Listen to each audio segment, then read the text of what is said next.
এখন শুধু সকালবেলার জন্য খাবার বানাবো, তাই ভাবলাম হচ্ছে রুটিটাই করে ফেলি। কারণ আমরা হচ্ছে রাতের বেলায় বেশিরভাগ রুটি খাই, সকালবেলা খাওয়া হয় না। সকালবেলা একবারে রান্না করে ফেলি, রাতের বেলা রুটি খাই।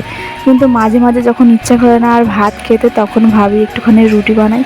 আর আজকে আর ইচ্ছা করছে না যে ভাত করি, কারণ দুপুরবেলা অন্য কিছু করার ইচ্ছা আছে। বৃষ্টি বৃষ্টি ওয়েদার আছে, দেখি কি করতে পারি।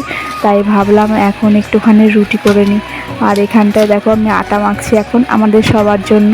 দেখো এইটুকুনি দিয়ে হয়ে যাবে আমাদের সবার। দাঁড়াও আগে রুটিটা ভালো করে মেখে নিই, কারণ হচ্ছে এক হাতে ক্যামেরা ধরেছি আর এক হাতে হচ্ছে রুটি বেলছি, তো ভালো হচ্ছে না। এখানটা দেখো মাখা আমার কমপ্লিট হয়ে গেছে। এখন চটপট করে রুটিটা বানাবো, গরম গরম রুটি সবাইকে খেতে দিয়ে দেবো সকালবেলা। এখানটায় আমাদের সবার জন্য করা হয়ে গেছে গোল গোল রুটি। আগে জানো তো আমি হচ্ছে রুটি করতেই পারতাম না। রুটি যখনকে বেলতে যেতাম হচ্ছে কেমন একটা তেড়া ব্যথা হতো, পারতামই না ঠিকভাবে, ফুলতোও না। কিন্তু এখন ঠাকুরের আশীর্বাদে মোটামুটি যা হয় পেরে যাই, ওটা দিয়ে সবার চলে যায় কোনো রকমে।